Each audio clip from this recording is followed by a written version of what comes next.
경기도 광주의 임종성 의원입니다.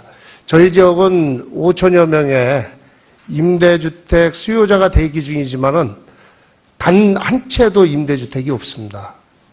근데 우리가 주택이라 하면은 거주 목적이어야 되고, 우리가 어렸을 때 삶을 보면은 그 집이라는 것은 추억이, 가족 간의 추억이 깃들어 있습니다.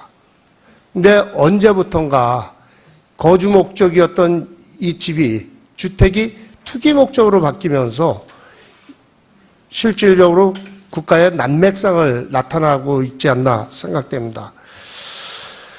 그래서 이번에 잘 아시다시피 문재인 정부는 주거복지 확대를 약속하면서 주택은 투기 목적이 아니라 거주 목적이어야 한다는 철학을 내세웠습니다. 그리고 집에 사람을 채워나가는 정책을 하겠다고 발표도 하였습니다. 그 정책 중 가장 중요한 부분이 바로 임대주택 정책인 것입니다. 문재인 정부는 매년 17만 호의 공공임대주택을 확보하겠다고 약속을 하였습니다. 하지만 잘 아시다시피 공공임대만으로는 임대주택 수요를 다 채우기가 벅찹니다. 그렇기 때문에 이에 발맞추어서 민간 임대주택 정책이 필요하다고 생각했고, 또 여기에서 건설협회에서 함께 해주셨습니다. 결국 이런 토론회가 일회성 토론회가 아니라 여기에서 좋은 정책을 끄집어내고, 또 올해 2탄, 3탄 체계적인 토론회를 거쳐서 실질적으로 민간 임대주택이 이 대한민국의 주택정책에 자리 잡을 수 있도록 함께 노력해 주시면 고맙겠습니다. 오늘 토론회에 참석해 주신 모든 분들께 진심으로 감사 말씀을 드리면서 오늘 토론회가 보다 잘 토론회가 끝맺을 수 있도록 이 자리에 계신 분들께서 좋은 정책 제안을 해주셨으면 하는 바람입니다. 새해 복 많이 받으시고요. 항상 건강하십시오. 고맙습니다. 구임대주택법에 의한 민간임대, 다시 말해서 5년 민간건설 공공임대하고 10년 민간건설 공공임대 같은 경우 보시면은 정부의 정책 편익과 입주 편익 대비 사업자 편익을 비교해 보면은 이쪽이 훨씬 커요. 그래서 조사를 저희가 이제 작년에 해봤거든요. 작년에 해본 결과에 보면은 이 입주자의 주거 안정 만족도라든가 이사 걱정 문제 해결, 임대료 걱정 문제 해결, 이런 전반적인 문제에 있어서 상당히 높게 나와요. 그래서 이 민간 건설 공공임대 같은 경우는 상당히 역할을 하고 있다. 입주자 입장에서. 그리고 이런 어떤 효과를 낸다는 건 결국은 정부가 정책 그 효과를 보고 있다는 거거든요. 그래서 정부 정책 편익이라든가 입주자 편익 입장에서는 상당히 효과가 있습니다. 그리고 이 거주자 입장에서 본다면은 분양 전환을 통해 가지고 그 자산 증식 효과도 꽤 있는 것으로 나오고 있습니다. 예? 그렇지만은 상대적으로 봤을 때 사업자 편익은 상당히 부족합니다. 그러다 보니까 정부 지원 부족에 따른 수익성 저하가 나타나고 정부 지원 정책의 중립성 부족이 있지 않느냐, 이렇게 항상 논란이 제기되고요. 그러다 보니까 사업자 입장에서는 신규 민간 임대주택 사업 참여를 포기하거나 지연하는 그런 현상들이 지금 몇 년째 지금 지속되고 있다고 판단이 됩니다. 그리고 또 하나의 이제 구조적인 문제는 뭐냐 하면은 표준건축비 비현실에 따른 문제입니다. 이 기본형 건축비는 연 2회 인상을 고시를 하고 있거든요. 근데 표준건축비는 2018년도에 인상을 하고 계속 인상 안 하다가 작년에 한 5% 정도 인상을 했습니다. 그러다 보니까 표준건축비가 기본형 건축비 대비해서 2008년도에는 81.8% 정도였거든요. 그런데 지금은 65.6%로 굉장히 하락을 했어요. 그래서 기본형 건축비하고 비교하면 표준건축비가 계속 이렇게 비율이 하락을 하고 있다고 생각이 들고, 그리고 건설공사비를 보면은 2008년부터 한 28.4% 상승을 했는데 표준건축비는 5% 상승에 그쳤습니다. 이런 거를 봤을 때 표준건축비 현실화가 참 지연되고 있다는 그런 인상을 많이 받을 수 있고요. 그러다 보니까 사업자 입장에서는 분양 전환의 어려움으로 인해 가지고 자금 수급이 곤란하게 되고, 그러다 보니까 새 그 민간임대주택법령에 의한 신규 임대주택 사업 진입을 사실 못하고 있거든요. 그래서 실제로 활성화에 문제점으로 제기되고 있다. 이게 5년 민간건설 공공임대 분양전환 가격을 산정하는 기준을 보면은 건설 원가와 감정평가 금액의 산술평균해가지고 이로 나누도록 되어 있습니다. 그리고 건설 원가는 최초 가격에다가 감가상각을 빼도록 되어 있는데 이게 해가 갈수록 이제 감가상각은 계속 빼다 보니까 실제로 건설 원가가 줄어드는 것이죠. 그러면은 실제로 분양 전환 가격이 계속 다운되는 수밖에 없는 구조를 가지고 있습니다. 근데 이 5년 임대하고 10년 임대는 또 이 분양 전환 가격 산정하는 방식이 틀려가지고 이 5년 임대가 더 이제 좀 불공평한 부분이 좀 있고요. 그래서 상대적으로. 그리고 이제 또 하나는 이제 5년 임대 분양 전환 시 건설 원가 대신에 표준 건축비를 사용하기 때문에 너무 과도한 수익을 취한다는 인식이 지금 많아요. 그래서 최근에도 이런 것 때문에 많이 논란이 되고 있긴 한데 실제로 이제 이런 거를 저희는 이제 그 LH 자료를 통해 가지고 한번 분석을 해봤어요. 그래서 5년 건설 공공임대의 건설 원가를 이 실행 단가 내지는 낙찰 가격이라고 보고요. 실제로 이거하고 유사하다고 이렇게 판단할 수 있습니다. 이거하고 보고 그다음에 입주자 모집 당시에 표준 건축비하고 비교를 해봤습니다. 그래서 5년 건설 공공임대 같은 경우에는 이 차이가 거의 없는 것으로 이렇게 나와요. 이 표준 건축비하고 이 원가, 실행 단가 이거하고 거의 차이가 없는 것으로 나오고 있고요. 그리고 이 발주 당시의 단가는 설계비, 감리비 이런 것들은 사실 포함이 안 된 것을 감안한 거기 때문에 실제적으로 이걸 포함을 하는 것으로 이렇게 계산한다면 건설 원가는 상승할 수 있고 표준 건축비보다 건설 원가가 높게 나올 수 있다는 것을 생각할 수 있습니다. 요거는 이제 10년 건설 공공임대를 비교를 한 건데 여기 보시다시피 표준 건축비와 여기 건설 원가하고 비교를 해보면은 건설 원가가 10년 임대는 약간 높게 나와요. 아까는 비슷하게 나왔는데 약간 높게 나옵니다. 그러다 보니까 그러다 보니까 실제로 검토 결과에 따르면은 5년 건설 공공임대 같은 경우에 표준 건축비와 거의 차이가 없기 때문에 과도한 수익을 취한다는 인식은 좀 오류가 있다. 그래서 실제적으로 표준 건축비를 사용을 해도 크게 문제가 없지 않나 이렇게 판단이 되고요. 그리고 10년 임대하고 5년 임대하고 비교를 하면은 10년 임대가 건설 단가가 높기 때문에 어떤 의미에서는 품질 확보도 가능할 수 있다 이렇게 5년 임대와 비교해서 품질 확보도 가능하다 이렇게 판단을 할 수 있습니다. 그리고 5년 공공건설 민간임대의 수익률을 분석을 해봤습니다.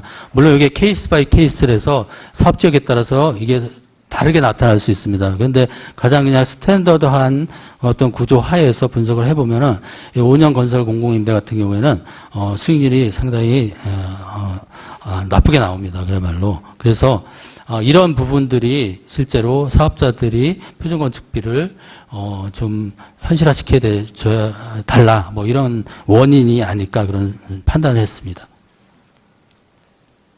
그리고 또 하나의 문제는 기금대출 한도 적용 기준의 문제인데 지금 기금대출 같은 경우에 한도가 만약에 60평방미터 같은 경우는 공공지원 같은 경우 8천만 원, 그 다음에 장기 일반도 8천만 원 지원해 줄 수 있거든요. 한도가 그래요. 근데 실제로 지원하는 금액을 보면은, 표준건축비에 연동해서 표준공사비를 적용을 해요. 표준공사비를 적용해가지고 나온 가격의 2분의 1을 합니다. 이 금액을 대출을 해줘요. 그러다 보니까 원래 대출 한도는 8천만 원인데, 실제로 받을 수 있는 맥시멈은 5,100만 원 정도만 받을 수가 있어요.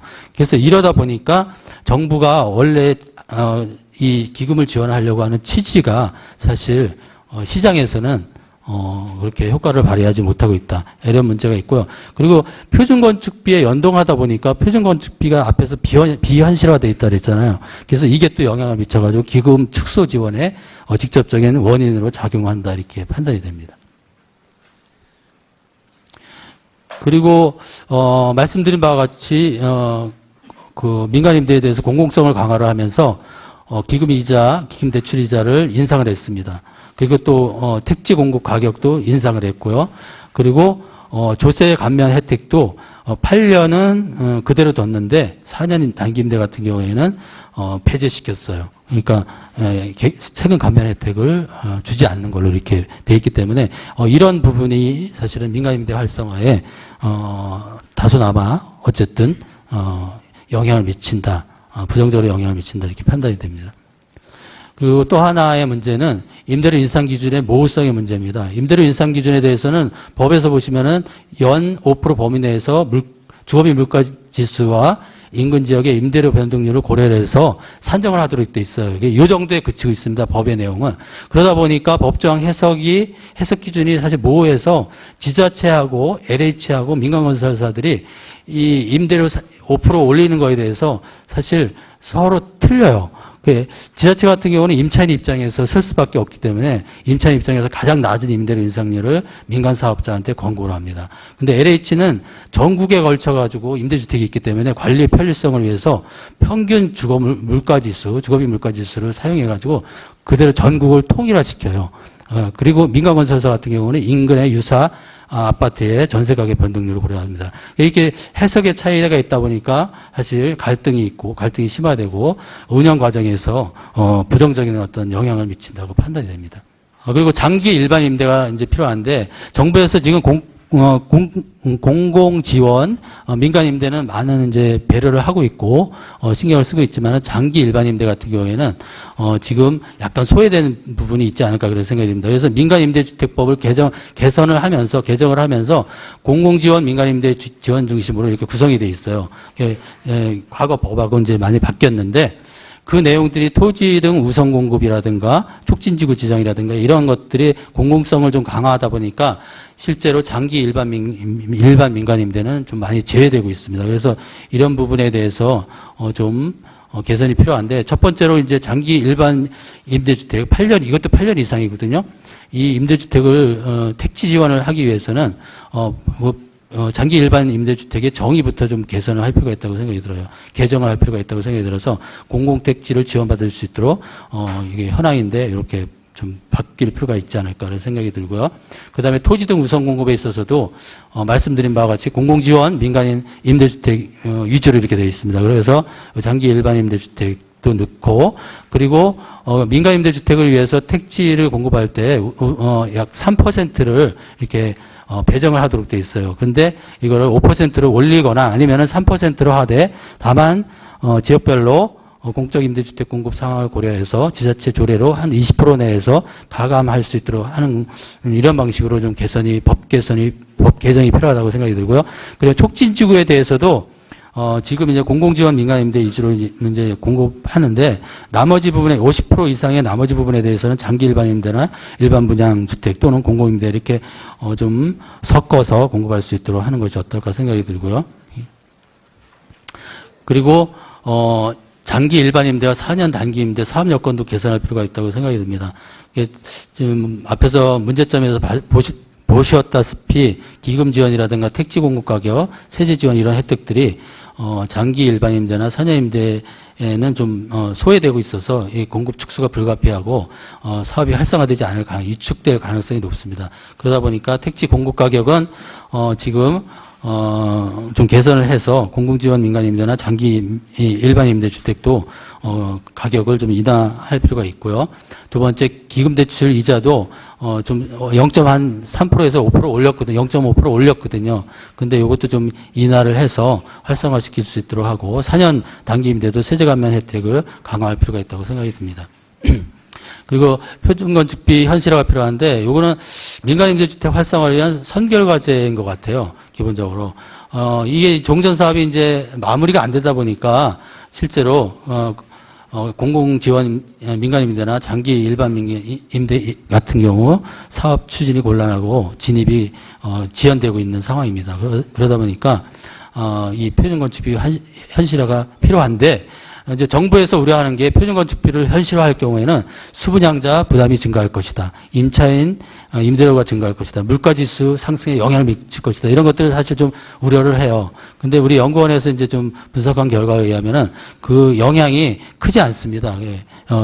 그래서 크지 않고 이제 미미하다고 판단이 되기 때문에 표준건축비 현실화가 좀 필요한데, 저는 제안하기를 표준건축비 현실화를 그 기본형 건축비 한 80% 수준은 꾸준히 유지할 수 있도록, 앞에서 제가 말씀드린 바와 같이 2008년도에는 한 80% 정도 수준이었거든요. 근데 그게 계속 다운됐어요, 사실은. 현실화가 안 되다 보니까. 그래서 80% 수준을 유지를 하고, 건설 공사비 지수를 고려를 해서 주기적으로 인상을 하고, 그 다음에 기본형 건축비 인상 고시 시점에서 동일하게 고시하는 것이 어떨까 생각이 듭니다.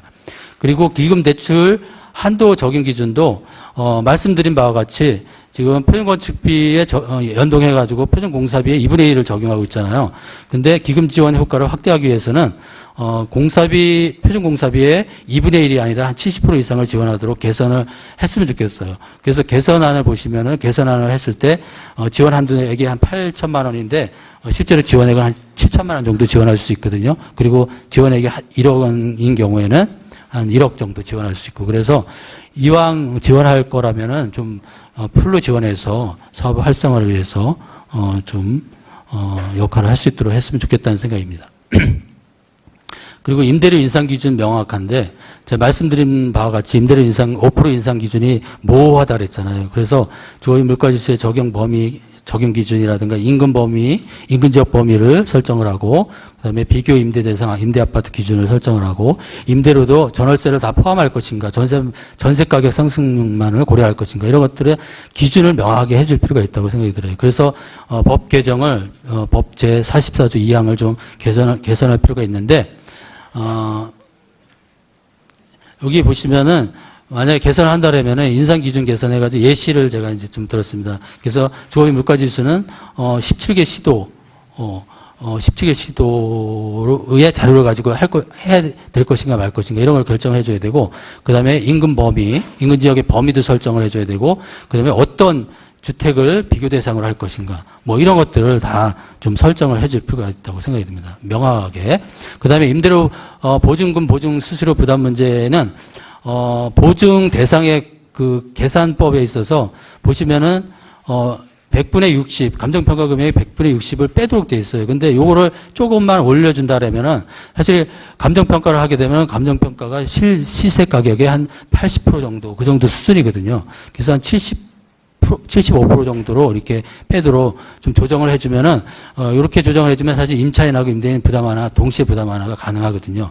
그리고 보증 수수료 부담 비율도 지금은 75대 25인데, 이거를 50대 50으로 좀 바꿨으면 좋겠고, 그래서, 그리고 보증 수수료 부담 비율도 완화를 해서, 좀 개선할 필요가 있고요. 그리고 임차인에 대한 임대보증금, 보증가입에 대한 선택권이 없어요. 그냥 의무적으로 해야 되거든요. 근데 선택권을 부여를 해가지고, 원하지 않는 임차인 같은 경우에는, 가입을 안 하도록 한다면은 임차인, 임대인 부담을 동시에 완화시킬 수 있지 않을까.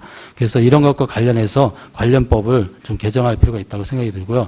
그 다음에 특별수산 충당금 사용 문제, 아까 지자체장의 권한이 많다 그랬잖아요. 그러다 보니까, 이게 실제로 사용을 못하고 있는데, 현재 사용 전 지자체장 협의 이런 어떤 법조항을, 장기 수선 계획에 따라서 사용 집행 후 지자체장에게 사용 내역을 보고하는 걸로.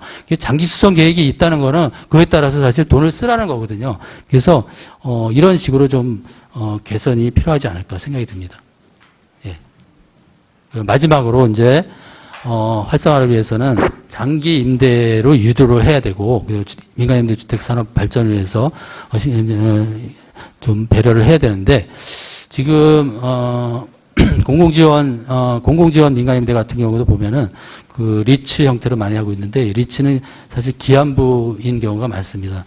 사실 비상장 리츠로 지금 많이 운영을 하고 있기 때문에 공적 지원만 받고 8년 후에는 개인주택으로 다 분양을 해버리는 그런 가능성이 높습니다. 그러다 보니까 영속적인 민간임대주택 산업 발전에 저해야 한다는 그런 얘기가 계속 이제 나오고 있고요.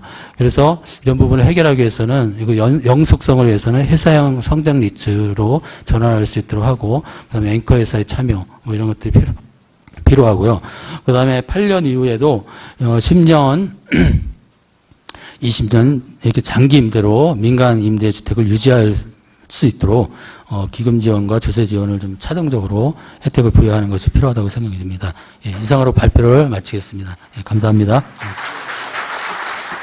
부동산 투자의 패턴이 최근 들어서 뭐 금리가 오른다고는 하지만 여전히 저금리 기조이고 또 유동성은 넘치고 있고 1,000조 정도가 넘죠. 가계부채도 1,450조가 넘긴 합니다만 어쨌든 이 양쪽은 또 맞물려 있는 거라서 그래서 그렇게 본다면 저는 부동산 투자의 패러다임이 바뀌고 있다. 이런 시점에서 이 민간 임대주택 사업을 좀 활성화하는 것은 여러 가지 의미가 있을 것 같습니다. 첫 번째는 우선 노후 자금이나 은퇴 자금들이 주로 이렇게 민간 임대주택 사업으로 많이 유입되고 있는 것은 우리가 다 잘 알고 있는 그런 일입니다. 아까 제가 부동산 투자 패턴, 패러다임이 바뀌고 있다고 그랬는데 그런 측면에서 이렇게 본다면 사실은 건전한 투자 대상이 참 드물어요. 이 현실의 현장에 있다 보면. 그런데 그런 측면에서 4년 이상 또는 8년 이상 이렇게 장기 단기 임대주택 하는 것은 저는 어쩌면 건전한 부동산 투자 상품이다 이렇게 이해하고 있고요.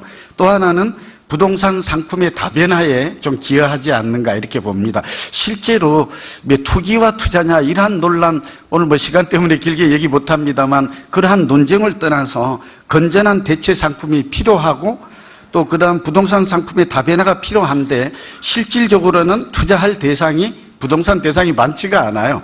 이러한 민간 임대주택 사업하고 결국은 오늘 아까 김태섭 오늘 의원님 수고 많이 하셨잖아요. 내용이 쭉 나왔습니다만 결국 리츠나 펀드 이런 간접 상품 외에 별다른 대안이 없다는 측면에서 노후 자금이나 은퇴 자금들이 들어올 수 있는 좋은 환경이 될 것이다. 그런 면에서는 저는 긍정적으로 보고 있다라고 보죠. 두 번째는 앞서 제가 말씀드렸지만 오늘 주제입니다만 서민들의 주거 안정. 이제 서민 주거 복지 향상이죠. 무주택 서민. 이 서민의 개념이 좀 애매해요. 그래서 저는 이것도 좀 개념을 적정하게 잡았으면 좋겠어요. 무주택자이기만 하면 서민인가? 이것도 아닌 것 같고. 그리고 왜 그러냐면 뒤에 가서 나옵니다만, 이게 이제 민간 임대주택 쪽에 세제나 기금이나 이 금융상의 이런 주로 세금 혜택이 되겠죠. 이것들이 보면 기준이 굉장히 복잡해요. 이런 것들 오늘 진 국장님 와 계시니까 한번 좀 이런 부분도 한번 개선을 뭐 예를 들면 45제곱미터 이하인가 85제곱미터 이하인가 또 금액도 보면 6억 원 이하 이런 금액 기준이 있는데 이게 현실과 부합한가 적정한가에 대한 이번 기회에 그런 검토도 있었으면 좋겠습니다. 그 다음에 또 하나는 오늘 이 민간 임대주택 이 부분이 중요한 이유가 결국은 이제 공공임대의 비율이 6.3%밖에 안 되잖아요. 또 우리가 임대주택의 약 72.5%를 민간 임대주택이 공급한다. 아까 김태수 위원님 통계에서도 그 나왔습니다만 이런 것들이 의미하는 또 세 번째 의미는 저출산이라든지 또 여기 그 인구 대책, 그러니까 결혼도 하지 않고 출산도 하지 않고 인구가 이렇게 증가하지 않는 가장 근본적인 이유가 저는 주거비와 교육비 때문이라고 생각합니다. 또 실제로 그런 보고서도 있고요. 그런 면에서 민간 임대주택 사업을 활성화해서 주거비를 낮추고 가처분 소득을 올리고 이런 것들이 결과적으로는 우리가 가처분 소득을 올린다든지 내수 경기를 진작한다든지 결국 경제 활성화와도 연결된다는 점에서 오늘 이 세미나 이 내용은 몹시 중요하다 그렇게 생각을 하고요. 그러니까 예컨대 서울에 지금 집 한 채 아파트 가격은 7억이 넘는단 말이죠. 물론 이제 강남 같은 경우는 거의 10억이 넘어가고 있고. 그런데 이런 의문이 들 수가 있죠. 강남에 전월세 사는 사람들이 소위 전세 부자, 전세 귀족인데 임에도 불구하고 전세금이 3억 30몇 평짜리가 이제 거의 10억씩 한단 말이죠. 그러니까 이런 사람들에 대한 지원마저도 정부가 공공자금, 그러니까 세금으로 결국 세제 혜택을 준다는 얘기는 국민의 세금으로 이런 분들의 주거비를 낮춰준다는 얘기가 되잖아요. 또는 임대인의 소득을 보전해주는 이런 측면이 있는 건 사실이지만 이런 논란을 우리가 이번 기회에 한번 정리를 할 필요가 있을 것 같아요. 저는 개인적으로 지금 뭐 강남에 있는 분들이 다 전세 부자다, 뭐 월세 부자다 이렇게 생각하지는 않고요. 그러니까 소득이 많으니까 강남에 이렇게 높은 전세와 월세에도 감당을 하니까 와 있지 않느냐. 이런 사람들에게 임대를 주는 그런 민간 임대주택 사업자에게 세제상의 혜택을 주는 게 과연 올바른 사회정의 조세의 행평인가, 이런 문제들이 끊임없이 제기가 됩니다. 그런데 저는 강남에 산다고 다 부자는 아닐 수도 있고, 또 면적도 보면 필요에 의해서, 그러니까 예를 들면 직장이 강남이 있거나 자녀들의 교육 환경이 강남에 있어서 중산층이라도 소득이 높지 않은 사람도 있다라는 측면에서 이번에 지금 활성화 대책을 논의하는 이 순간, 그러니까 요즘은 또 사실 캥거루족이라든지 리커루족이라고 해서 요즘은 주거비 완화를 위해서 부모하고 학가하는 경우도 많아요. 그리고 사실은 분양에 있어서 가점 제도 아시잖아요.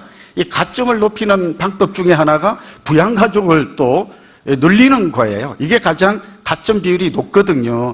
그러니까 3대가 한꺼번에 살려니까 당연히 이 85제곱미터가 아닌 그 이상의 소위 자금이 부족해서 이렇게 임차인도 있을 수가 있는데, 이런 부분에 대한 배려가 좀 빠졌고 또 앞으로 이런 부분에 대한 개선이 필요하지 않는가. 오늘 건보료가 내용에 빠졌습니다만 이런 부분, 지금 임대주택 사업자를 망설이는 많은 사람들이 뭐 종부세라든지 이렇게 뭐 10년 하면 70% 이런 것들은 이번에 문재인 정부가 참 잘한 것 같아요. 국토부도 이런 것들은 전향적으로 발전된 거라고 저는 긍정적으로 판단을 합니다만, 그럼에도 불구하고 또 소위 말하면 비세금적인 준세금 이런 부분에 대한 완화 같은 것들이 보다 좀 확실하게 제시가 될 때 민간 임대 주택 공급도 확대될 것이고, 또 이 사업도 좀 활성화되지 않을까. 장기 보유자에 대해서는 좀 더 많은 혜택이 주어져서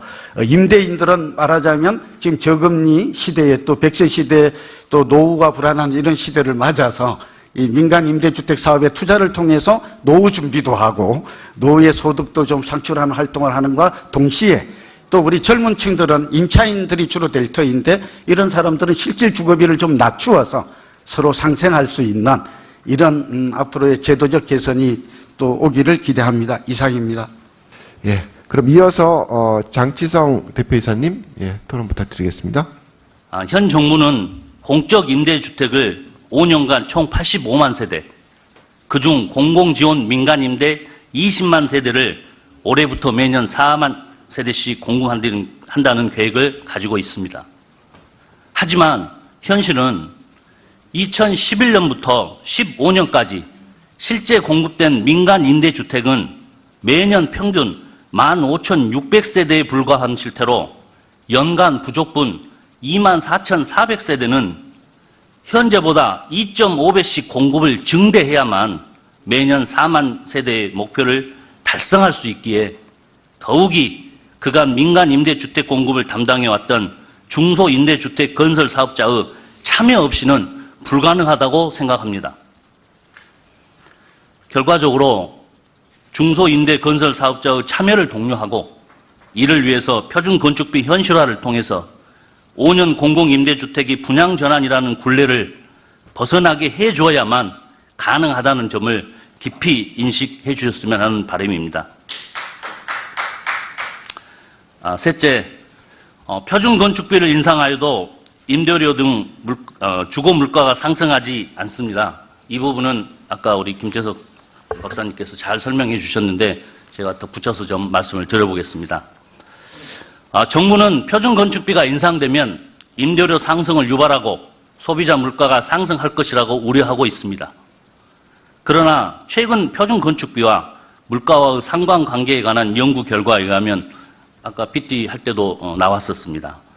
지난 표준건축비 5% 인상 효과로 임대료는 0.1% 상승했고, 추가로 10% 인상하더라도 임대료가 0.4% 상승될 뿐이라는 결과가 나왔었습니다.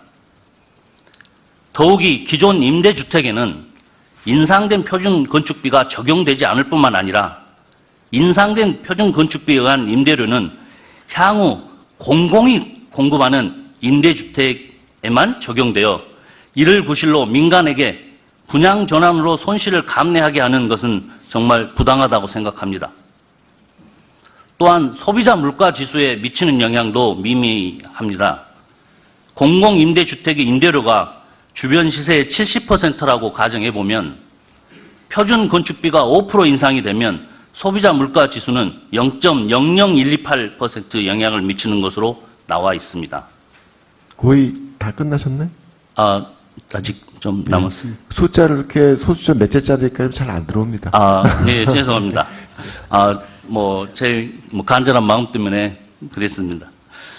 물가 상승 우려로 표준 건축비를 인상할 수 없다는 것은 일부 부정적인 여론과 좀 더 저렴하게 분양 전환을 원하는 민원을 의식한 핑계일 뿐이며 더 이상 이를 이유로 표준 건축비 현실화를 늦춰서는 안 됩니다. 넷째, 분양 전환이 이루어지지 않을 경우 소모적인 논쟁과 소송 등 사회적 갈등 비용이 증가할 겁니다. 2008년 12월 이후 공급한 5년 임대 분양 주택의 분양 전환 시기가 지금 도래하고 있습니다. 분양 전환을 요구하는 임차인들의 민원이 지방자치단체와 임대사업자들에게 제기되고 있는 겁니다. 그러나 민간 임대사업자는 현재의 제도하에서는 손실을 보면서 분양 전환을 할 수 없습니다. 이는 업체의 사활이 걸린 문제로 임대사업자의 민원과 소송은 물론 집회와 같은 집단 행동에까지 진행될 수 있을 거라고 예상이 됩니다. 표준 건축비 현실화는 업체 임차인 간, 업체 정부 간, 임차인 정부 간의 각종 사회적 갈등을 해소할 수 있는 유일한 방법입니다. 결론적으로 표준 건축비 현실화를 통해서 건설사와 입주자의 갈등을 감소시키고 임대주택 사업의 노하우를 가진 임대주택 사업자들이 기존 사업을 조속히 마무리하여 현 정부 공공지원 민간임대 20만 세대 공급 참여에 참여할 수 있는 가능성을 열어주시기를 간곡히 부탁드리는 바입니다. 박사님, 제가 시간이 좀 오버되더라도 한 가지만 더 말씀을. 다음에 다시 또 말씀하실 기회를 제가 드릴게요. 어차피 그렇습니까? 시간 많으니까. 네, 제가 좀 많이 해서. 네. 제가 시간을 짧게 하겠습니다. 같이 나오셨어요? 두 박사님 감사합니다. 한 가지만 추가로 말씀을 드리겠습니다.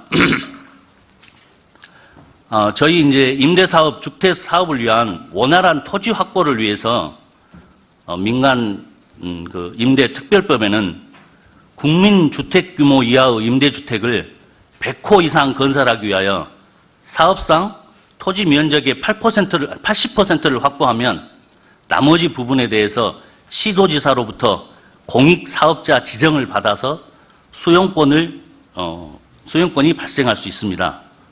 그러나 민원을 의식한 지자체의 소극적인 업무 처리로 공익사업자 지정이 거의 전무한 실정입니다. 제도가 유명무실화되고 있는 거죠.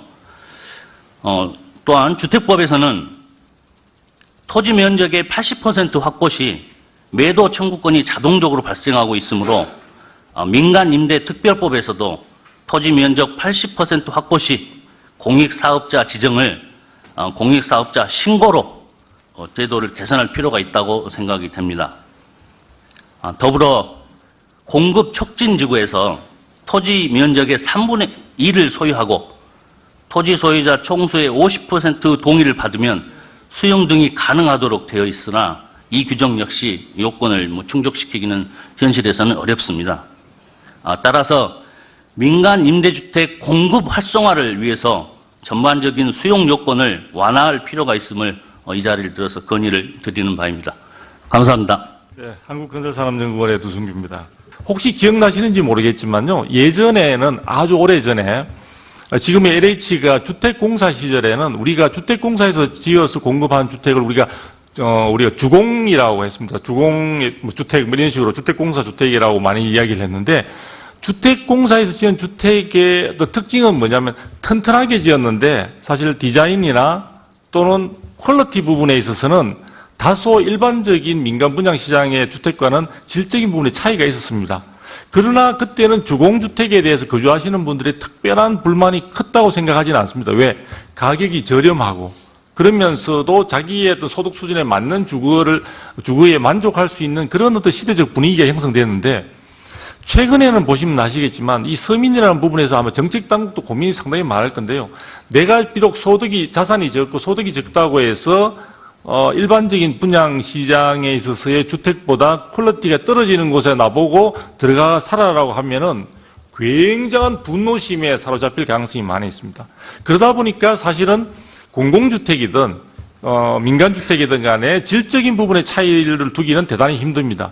그런 측면에서 본다면 아까 조금 전에도 말씀하셨지만 굳이 건축비에서 표준 건축비와 기본형 건축비를 갖다 구분해서 한다는 자체는 이거는 구시대의 사고에 저는 얽매여 있는 것이 아닌가라는 생각에서 제가 볼 때는 정부 쪽에서 좀 전향적으로 이것을 하나로 통합을 하고 그렇게 되면은 그러면 임대주택, 민간 임대든 간에 그 부분에 대한 차이점을 그러면 어떻게 할 것인가. 그걸 갖다가 분양가든 분양 전환할 때든 반영하게 되면은 또 서민들의 반감이 많지 않겠느냐. 그 부분은 국가에서 세금 지금 많이 거두지 않습니까? 세수가 지금 2년째 지금 넘치는 것으로 알고 있는데 그런 부분 중에 혹은 종합부동산세나 재산세 중에 일부분을 갖다가 그 부분의 차익을 충당하는 요인으로 서는 것도 저는 아마추어적인 생각인지 모르겠지만 그런 부분도 적극적으로 고민할 필요가 있지 않냐. 왜냐하면 시장이 변하고 있는데 정부의 정책 기조나 생각들은 아직도 좀 덜 따라가고 있지 않나라는 점에서 제가 말씀을 드린 거고요.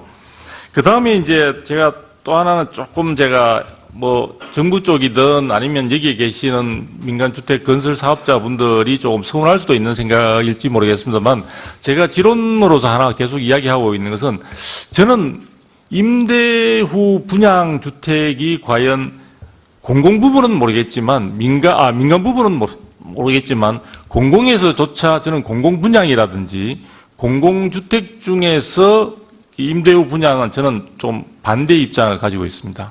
지금 우리가 그동안 보면은 여기 계신 많은 사업자들도 많은 노력을 하셨고 정부에서도 많은 노력을 해서 우리가 임대주택 공급을 소홀히 한 게 아닙니다. 굉장히 우리가 가지고 있는 역량 내에서 많은 노력을 기울였습니다만 지금 문재인 대통령께서도 아마 대통령 선거에 출마하셨을 때 그런 이야기를 하셨습니다. 우리나라의 임대주택 비율이 전체 주택 가운데 선진국 OECD 기준으로 해서 상당히 떨어지는 수준이다. 우리가 선진국 수준에 부합하도록 노력하겠다. 그래서 저도 한번 생각을 해봤습니다. 왜 우리는 선진국에 따라가지 그동안 못했을까? 그거는 상당 부분이 지금도 많은 분들이 임대후 분양, 5년 임대후 분양, 10년 임대후 분양을 통해서 기존에 처음에 시작은 임대주택이었지만 그것은 나중에 분양주택으로 전환돼 버렸기 때문에 상당 부분 임대주택의 재고로 남지 못했던 부분도 있지 않았냐. 그래서 앞으로도 서민을 위한 임대주택은 우리가 경우에 따라서는 우리가 그린벨트를 갖다 훼손하면서 하기도 하고 또 전 정부나 이전 정부 같은 경우는 뭐 보금자리라는 이름으로 해서 상당 부분 우리와 우리 다음 세대가 공유해야 될 부분에 대한 토지들을 활용했던 부분들도 많이 있거든요. 그런 측면에서 보면은 임대주택은 서민들은 항상 또 계속해서 존재할 수 있는 가능성이 많으니까 전 국민이 다 부자가 되는 그런 시대가 아니라면은 서민들이 항상 기대할 수 있고 또 안정적으로 주거할 수 있는 그런 임대주택 그 분야는 영구적으로 저는 임대주택으로 존속시키는 것이 좀 필요하지 않느냐 이런 생각을 해보게 됩니다. 그 다음에 이제 조금 생각을 하는 게요. 지금 아마 정부가 저는 민간임대주택 전반적으로 발표하신 내용들에 대해서는 전적으로 공감을 합니다. 아마도 아까 제가 서두에 말씀드린 것처럼 임대주택은 거기에 거주하시는 분들이 안정적인 주거를 위해서는 장기간 사실은 자기가 세입자로서 어떤 안정적인 주거를 필요로 하고 요구를 할 겁니다. 자, 그렇게 되면은 하나를 취하면은 다른 부분들에 대해서는 조금 양보하게 되면은 충분히 그 부분도 전반적으로 임대시장에서 통용될 수 있는 여지가 있지 않을까. 무슨 얘기냐면은 전월세 상한제를 계약갱신 청구권을 인정해서 가능한 한 4년, 6년, 8년으로 길게 할 경우에 임대료 집주인들이 제일 고민하는 것은 그겁니다. 내가 일정한 기간 동안 장기간에 걸쳐서 세를 주고 있을 때 내가 그 부분에 정부의 전월세 상한제를 냈는데 묶이게 되면은 내가 그 임대료의 변동상, 시대적인 물가 상승이나 이런 부분들을 제대로 반영할 수 없다는 것에 대한 불안감이 굉장히 크기 때문에 여러 가지 편법을 써가지고 그 제도를 지금의 현재 주택임대차 보호법상으로도 사실은 임대료 부분에 대한 상한이 5%로 제한되어 있지 않습니까? 자, 그런 부분들을 억지로 인위적으로 규제로서 묶기보다는 제가 볼 때는 기간을 길게 할 경우에는 임대료 부분에 대한 물가 상승 변동분이나 이런 것들을 충분히 반영시킬 수 있도록 해주겠다. 그리고 필요하다면은 분양가 상한제 부분과 관련해서 분양가 산정과 관련되는 각종 시군구의 위원회도 있는데 제가 볼 임대료 산정 부분에 대해서도 선진국처럼 제가 볼 때는 필요하다면은 위원회 중심으로 해서 시군구로 두면서 그 임대료 부분에 의해서 물가 상승분을 충분히 반영시킬 수 있도록 해서 집주인들이 가지고 있는 불만이나 위기감이나 걱정들을 갖다가 다소 불식시켜 줄 수 있는 그런 제도적인 상황을 만들어 주면서 저는 임대 기간을 장기화하는 부분들에 대해서 같은 그 장에 놓고 사실 논의를 하는 것이 국민들에게 선택할 수 있는 여지를 주는 건데, 야, 이거 너 말 안 들으면 내 임대주택 사업, 임대주택 등록제를 해가지고 그걸 해서 결국 통제를 하겠다. 이런 식의 뉘앙스를 주다 보니까 사실은 당사자 모두가, 정부든 국민이든 모두가 긍정적인 생각을 갖고 있었음에도 불구하고 상대방에 대한 불신이 앞섬으로써 좋은 제도가 정착될 수 있는 토대 자체를 갖다가 서로 발로 차버리는 그런 상황도 되지 않나 하는 생각을 해보게 됩니다. 그래서 어쨌든 임대주택 쪽은 제가 보기에도 앞으로는 인구도 절대적인 수가 감소할 수 있는 가능성이 열려있는 상황에서 임대주택의 제도의 정착은 필요하고 또 선진화된 모습과 유사한 내용으로 발전해 가야 된다고 봅니다. 그런 측면에서 볼 때 그 부분에 대한 합의점에 도달하는 우리 시각 자체에서도 이제는 구태연한 생각들에서 조금은 벗어날 필요가 있지 않나라는 생각을 가져보게 됩니다. 건국대학교 고성수 교수입니다. 다주택자가 없어지는, 투자 대상으로 한, 투자 목적으로 주택을 보유하는 사람이 없어지는 시장에서 그럼 임대 시장은 누가 공급을 해요? 정부가 할 수 있는 것은 한계가 있을 겁니다. 제가 알기로는 과거 이 공산국가들하고 비교할 문제는 아니지만 지금 웬만한 국가들의 이 사회제도가 잘 된 국가들에도 정부가 지금 45% 정도가 임대차 시장에 가구가 임대차 시장에 있는 것으로 추산되는데요. 전체 가구의 45%를 정부가 집을 지어서 살게 할 수는 없을 거고요.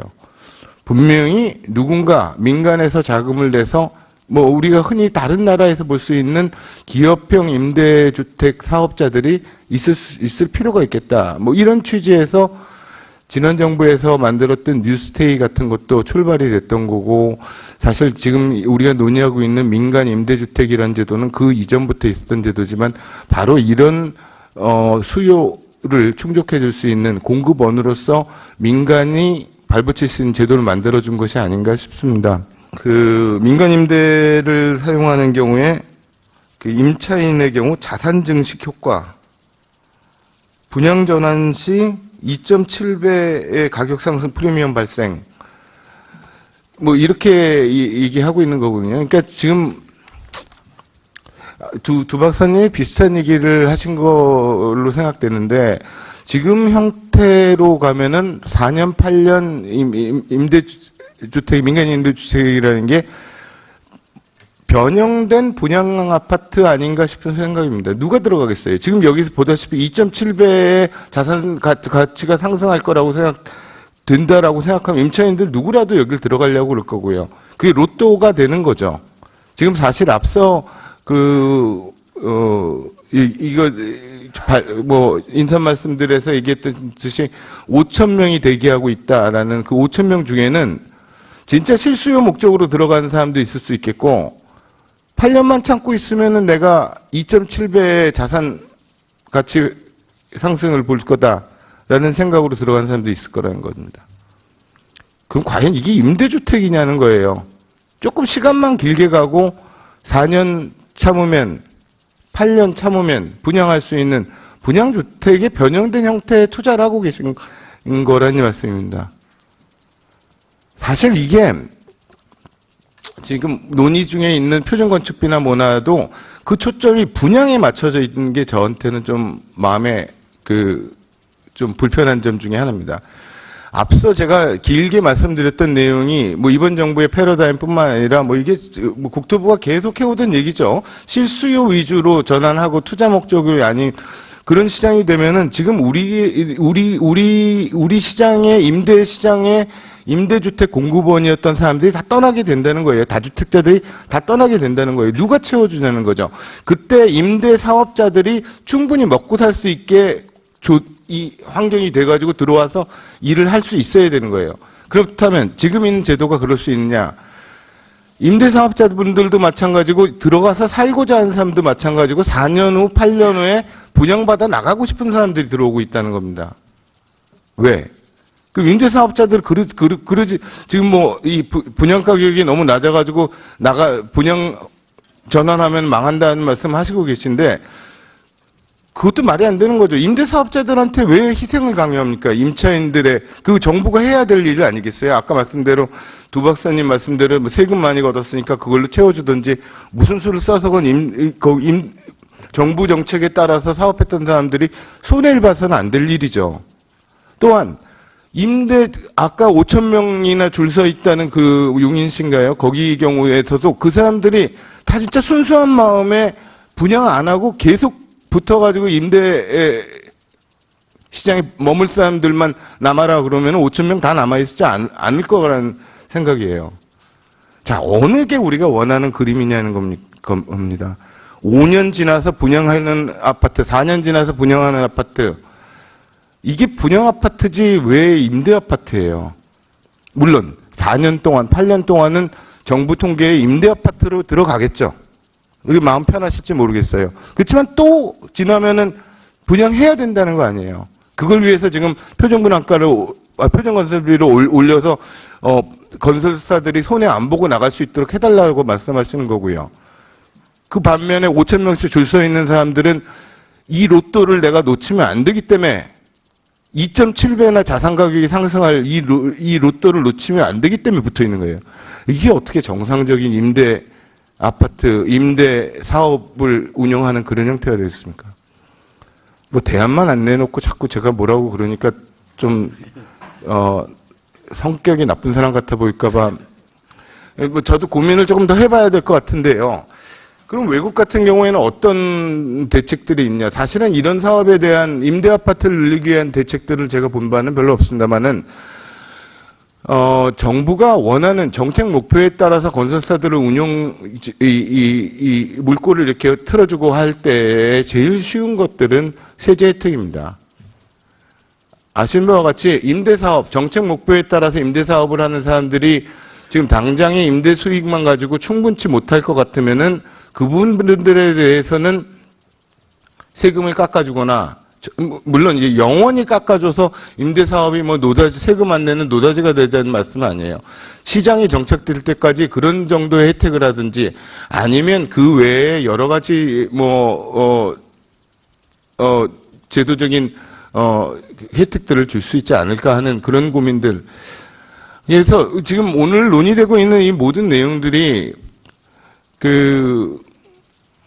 변형된 분양 아파트의 사업성을 돈을 누가 가져먹느냐는 형태로 갈 게 아니라 진짜 궁극적으로 임대 아파트라는 우리가 필요로 하는 임대 아파트, 정부가 원하는 대로 다주택자들이 다 떠난 다음에도 이 임대 시장에 충분히 공급할 수 있는 말씀대로 실수요 목적으로 주택을 이용하고자 하는 사람들이 살 수 있는 그런 그런 바탕을 좀 만들 수 있는 그런 제도가 돼야 되겠다는 뭐 그런 생각입니다.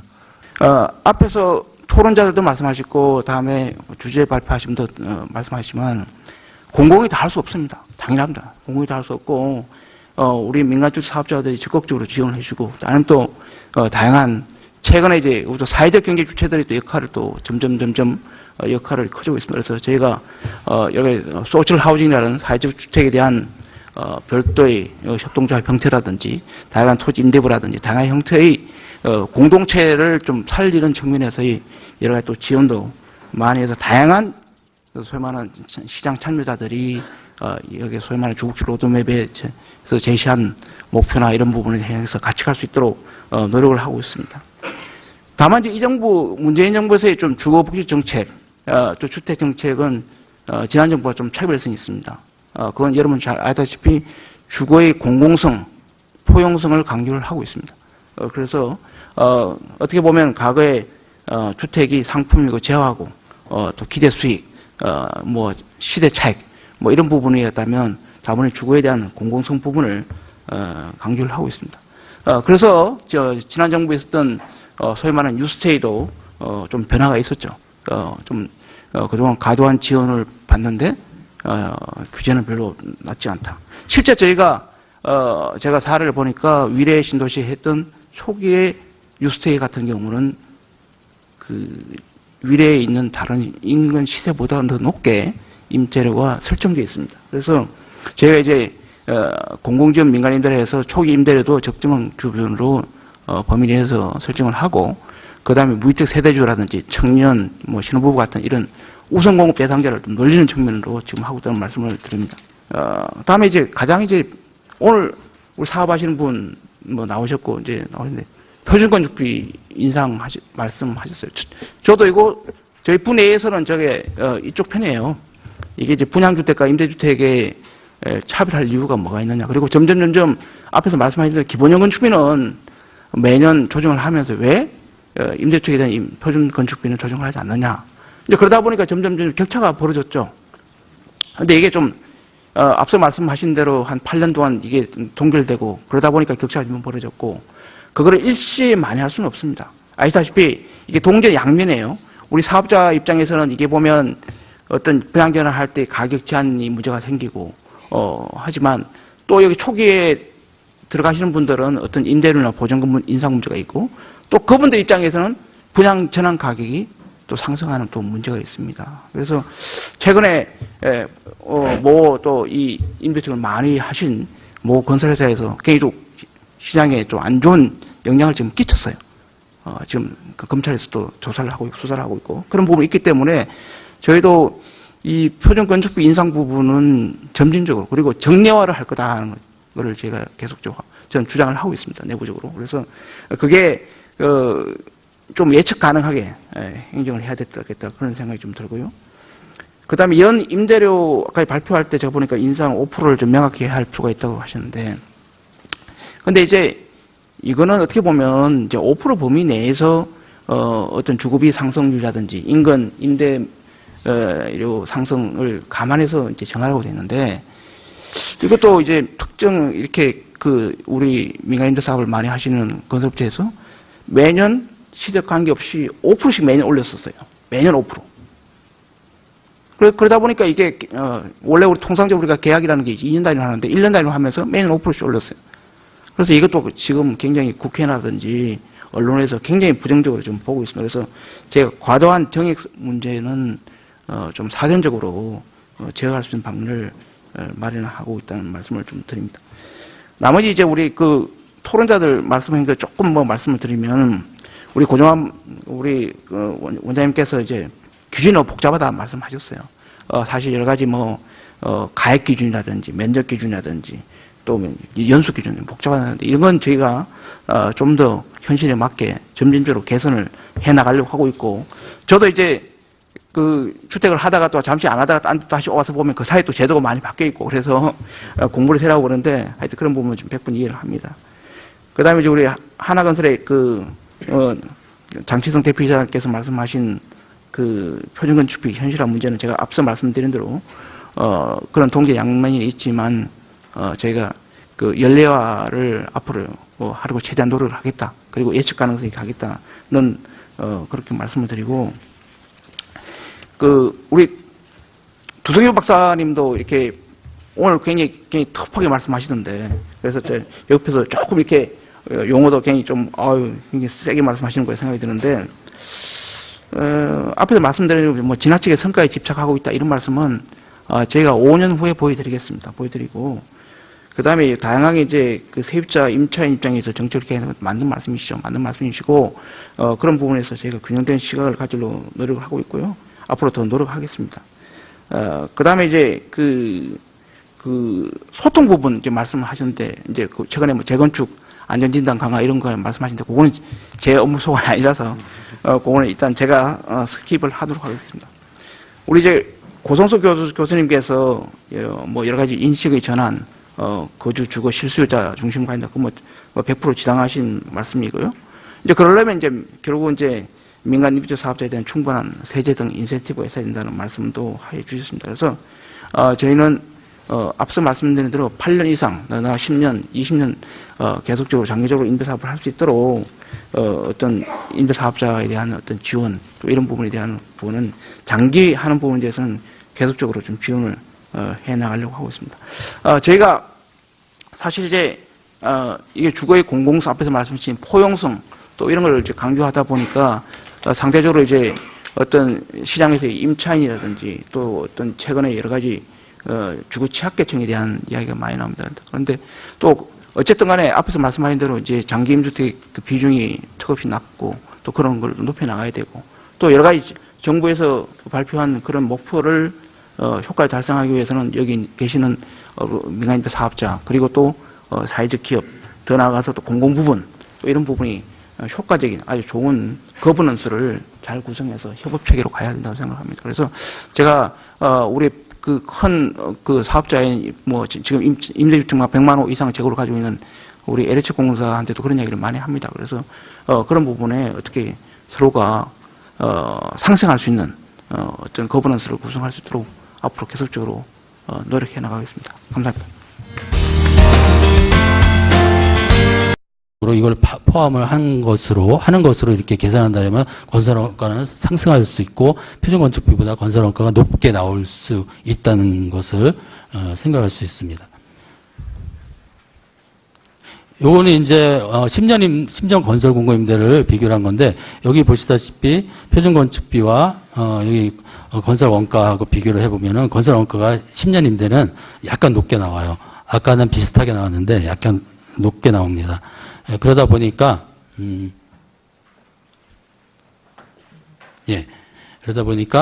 실제로 검토 결과에 따르면은 5년 건설 공공임대 같은 경우에 표준 건축비와 거의 차이가 없기 때문에 과도한 수익을 취한다는 인식은 좀 오류가 있다. 그래서 실제적으로 표준 건축비를 사용을 해도 크게 문제가 없지 않나 이렇게 판단이 되고요.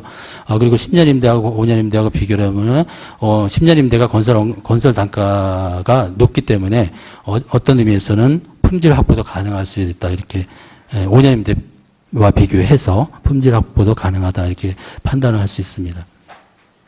그리고 5년 공공건설 민간임대의 수익률을 분석을 해봤습니다. 물론 이게 케이스 바이 케이스라서 사업지역에 따라서 이게 다르게 나타날 수 있습니다. 그런데 가장 그냥 스탠더드한 어떤 구조 하에서 분석을 해보면은 5년 건설 공공임대 같은 경우에는 수익률이 상당히 나쁘게 나옵니다. 그야말로. 그래서 이런 부분들이 실제로 사업자들이 표준건축비를 좀 현실화시켜야 달라 뭐 이런 원인이 아닐까 그런 판단을 했습니다.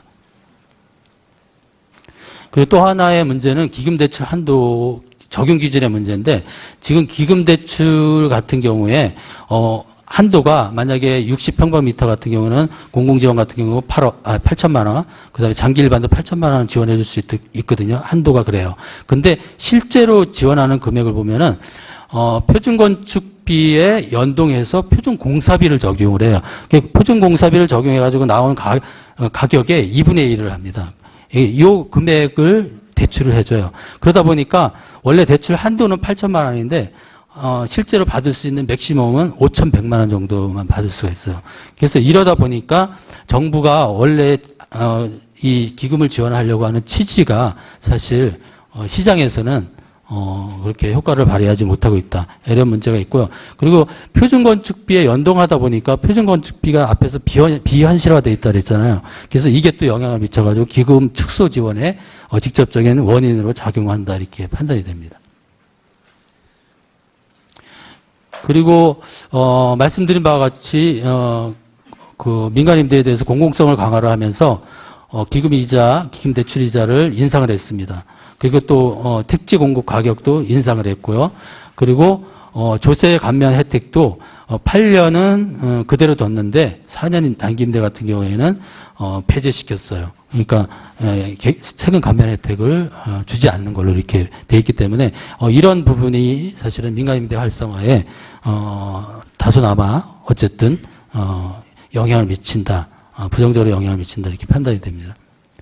그리고 또 하나의 문제는 임대료 인상 기준의 모호성의 문제입니다. 임대료 인상 기준에 대해서는 법에서 보시면은 연 5% 범위 내에서 주거비 물가 지수와 인근 지역의 임대료 변동률을 고려를 해서 산정을 하도록 돼 있어요. 이 정도에 그치고 있습니다. 법의 내용은. 그러다 보니까 법정 해석 기준이 사실 모호해서 지자체하고 LH하고 민간건설사들이 이 임대료 5% 올리는 거에 대해서 사실 서로 틀려요. 지자체 같은 경우는 임차인 입장에서 쓸 수밖에 없기 때문에 임차인 입장에서 가장 낮은 임대료 인상률을 민간 사업자한테 권고를 합니다. 근데 LH는 전국에 걸쳐가지고 임대주택이 있기 때문에 관리 편리성을 위해서 평균 주거비 물가지수를 사용해가지고 그대로 전국을 통일화시켜요. 그리고 민간건설사 같은 경우는 인근의 유사 아파트의 전세가격 변동률을 고려합니다. 이렇게 해석의 차이가 있다 보니까 사실 갈등이 심화되고 운영 과정에서 부정적인 어떤 영향을 미친다고 판단이 됩니다. 그리고 장기 일반 임대가 이제 필요한데 정부에서 지금 공공 지원 민간 임대는 많은 이제 배려를 하고 있고 신경을 쓰고 있지만 장기 일반 임대 같은 경우에는 지금 약간 소외되는 부분이 있지 않을까 그런 생각이 듭니다. 그래서 민간 임대주택법을 개정을 하면서 공공 지원 민간 임대 지원 중심으로 이렇게 구성이 돼 있어요. 과거 법하고 이제 많이 바뀌었는데 그 내용들이 토지 등 우선 공급이라든가 촉진지구 지정이라든가 이런 것들이 공공성을 좀 강화하다 보니까 실제로 장기 일반 민간 임대는 좀 많이 제외되고 있습니다. 그래서 이런 부분에 대해서 좀 개선이 필요한데 첫 번째로 이제 장기 일반 임대주택 8년 이것도 8년 이상이거든요. 이 임대주택을 택지 지원을 하기 위해서는 장기 일반 임대주택의 정의부터 좀 개선을 할 필요가 있다고 생각이 들어요. 개정을 할 필요가 있다고 생각이 들어서 공공택지를 지원받을 수 있도록 이게 현황인데 이렇게 좀 바뀔 필요가 있지 않을까 그런 생각이 들고요. 그다음에 토지 등 우선 공급에 있어서도 말씀드린 바와 같이 공공지원 민간인 임대주택 위주로 이렇게 되어 있습니다. 그래서 장기 일반 임대주택도 넣고 그리고 민간 임대주택을 위해서 택지를 공급할 때 약 3%를 이렇게 배정을 하도록 돼 있어요. 근데 이거를 5%로 올리거나 아니면은 3%로 하되 다만 지역별로 공적 임대주택 공급 상황을 고려해서 지자체 조례로 한 20% 내에서 가감할 수 있도록 하는 이런 방식으로 좀 법 개정이 필요하다고 생각이 들고요. 그리고 촉진지구에 대해서도 지금 이제 공공지원 민간임대 위주로 이제 공급하는데 나머지 부분에 50% 이상의 나머지 부분에 대해서는 장기 일반임대나 일반 분양주택 또는 공공임대 이렇게 좀 섞어서 공급할 수 있도록 하는 것이 어떨까 생각이 들고요. 그리고 장기 일반임대와 4년 단기임대 사업 여건도 개선할 완화 같은 것들이 보다 좀 확실하게 제시가 될 때 민간 임대 주택 공급도 확대될 것이고 또 이 사업도 좀 활성화되지 않을까. 장기 보유자에 대해서는 좀 더 많은 혜택이 주어져서 임대인들은 말하자면 지금 저금리 시대에 또 100세 시대 또 노후가 불안한 이런 시대를 맞아서 이 민간 임대주택 사업에 투자를 통해서 노후 준비도 하고 노후의 소득도 좀 창출하는 활동을 하는과 동시에 또 우리 젊은 층들은 임차인들이 주로 될 터인데 이런 사람들은 실질 주거비를 좀 낮추어서 서로 상생할 수 있는 이런 앞으로의 제도적 개선이 또 오기를 기대합니다. 이상입니다.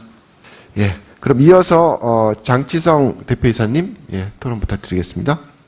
현 정부는 공적 임대주택을 5년간 총 85만 세대, 그중 공공지원 민간임대 20만 세대를 올해부터 매년 4만 세대씩 공급한다는 계획을 가지고 있습니다.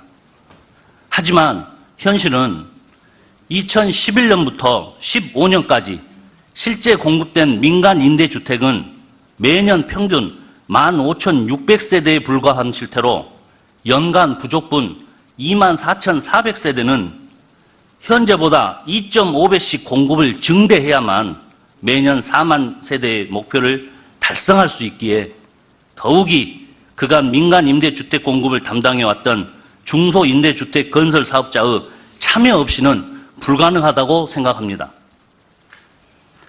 결과적으로 중소임대 건설 사업자의 참여를 독려하고 이를 위해서 표준건축비 현실화를 통해서 5년 공공임대주택이 분양전환이라는 굴레를 벗어나게 해줘야만 가능하다는 점을 깊이 인식해 주셨으면 하는 바람입니다. 셋째, 표준건축비를 인상하여도 임대료 등 주거 물가가 상승하지 않습니다. 이 부분은 아까 우리 김태석 박사님께서 잘 설명해 주셨는데 제가 더 붙여서 좀 말씀을 드려보겠습니다. 정부는 표준건축비가 인상되면 임대료 상승을 유발하고 소비자 물가가 상승할 것이라고 우려하고 있습니다. 그러나 최근 표준건축비와 물가와의 상관관계에 관한 연구 결과에 의하면 아까 PT 할 때도 나왔었습니다. 지난 표준건축비 5% 인상 효과로 임대료는 0.1% 상승했고 추가로 10% 인상하더라도 임대료가 0.4% 상승될 뿐이라는 결과가 나왔었습니다. 더욱이 기존 임대주택에는 인상된 표준건축비가 적용되지 않을 뿐만 아니라 인상된 표준건축비에 의한 임대료는 향후 공공이 공급하는 임대주택에만 적용되어 이를 구실로 민간에게 분양 전환으로 손실을 감내하게 하는 것은 정말 부당하다고 생각합니다. 또한 소비자 물가 지수에 미치는 영향도 미미합니다. 공공임대주택의 임대료가 주변 시세의 70%라고 가정해보면 표준 건축비가 5% 인상이 되면 소비자 물가 지수는 0.00128% 영향을 미치는 것으로 나와 있습니다. 거의 다 끝나셨네? 아직 좀 남았습니다. 숫자를 이렇게 소수점 몇째짜리까지 잘 안 들어옵니다. 네, 죄송합니다. 제 간절한 마음 때문에 그랬습니다. 물가 상승 우려로 표준 건축비를 인상할 수 없다는 것은 일부 부정적인 여론과 좀 더 저렴하게 분양 전환을 원하는 민원을 의식한 핑계일 뿐이며 더 이상 이를 이유로 표준 건축비 현실화를 늦춰서는 안 됩니다. 넷째, 분양 전환이 이루어지지 않을 경우 소모적인 논쟁과 소송 등 사회적 갈등 비용이 증가할 겁니다. 2008년 12월 이후 공급한 5년 임대 분양 주택의 분양 전환 시기가 지금 도래하고 있습니다. 분양 전환을 요구하는 임차인들의 민원이 지방자치단체와 임대사업자들에게 제기되고 있는 겁니다. 그러나 민간 임대사업자는 현재의 제도 하에서는 손실을 보면서 분양 전환을 할 수 없습니다. 이는 업체의 사활이 걸린 문제로 임대사업자의 민원과 소송은 물론 집회와 같은 집단 행동에까지 진행될 수 있을 거라고 예상이 됩니다. 표준 건축비 현실화는 업체 임차인 간, 업체 정부 간, 임차인 정부 간의 각종 사회적 갈등을 해소할 수 있는 유일한 방법입니다. 결론적으로 표준 건축비 현실화를 통해서 건설사와 입주자의 갈등을 감소시키고 임대주택 사업의 노하우를 가진 임대주택 사업자들이 기존 사업을 조속히 마무리하여 현 정부 공공지원 민간임대 20만 세대 공급 참여에 참여할 수 있는 가능성을 열어주시기를 간곡히 부탁드리는 바입니다. 박사님, 제가 시간이 좀 오버되더라도 한 가지만 더 말씀을. 다음에 다시 또 말씀하실 기회를 제가 드릴게요. 어차피 그렇습니까? 시간 많으니까. 네, 제가 좀 많이 해서. 네. 제가 시간을 짧게 하겠습니다. 같이 나오셨어요? 두 박사님 감사합니다. 한 가지만 추가로 말씀을 드리겠습니다. 저희 이제 임대사업, 주택사업을 위한 원활한 토지 확보를 위해서 민간 임대특별법에는 국민주택 규모 이하의 임대주택을 100호 이상 건설하기 위하여 사업상 토지 면적의 80%를 확보하면 나머지 부분에 대해서 시도지사로부터 공익사업자 지정을 받아서 수용권이 발생할 수 있습니다. 그러나 민원을 의식한 지자체의 소극적인 업무 처리로 공익사업자 지정이 거의 전무한 실정입니다. 필요가 있다고 생각이 듭니다. 지금 앞에서 문제점에서 보셨다시피 기금 지원이라든가 택지 공급 가격, 세제 지원 이런 혜택들이 장기 일반 임대나 선여 임대에는 좀 소외되고 있어서 이 공급 축소가 불가피하고 사업이 활성화되지 않을 위축될 가능성이 높습니다. 그러다 보니까 택지 공급 가격은 지금 좀 개선을 해서 공공지원 민간임대나 장기 일반 임대주택도 가격을 좀 인하할 필요가 있고요. 두 번째, 기금대출 이자도 좀 0.3%에서 5% 올렸거든요. 0.5% 올렸거든요. 근데 이것도 좀 인하를 해서 활성화시킬 수 있도록 하고 4년 단기 임대도 세제 감면 혜택을 강화할 필요가 있다고 생각이 듭니다. 그리고 표준건축비 현실화가 필요한데 이거는 민간임대주택 활성화를 위한 선결과제인 것 같아요. 기본적으로 이게 종전 사업이 이제 마무리가 안 되다 보니까 실제로 공공지원 민간임대나 장기 일반 임대 같은 경우 사업 추진이 곤란하고 진입이 지연되고 있는 상황입니다. 그러다 보니까 이 표준건축비 현실화가 필요한데 이제 정부에서 우려하는 게 표준건축비를 현실화할 경우에는 수분양자 부담이 증가할 것이다. 임차인 임대료가 증가할 것이다. 물가지수 상승에 영향을 미칠 것이다. 이런 것들을 사실 좀 우려를 해요. 근데 우리 연구원에서 이제 좀 분석한 결과에 의하면은 그 영향이 크지 않습니다.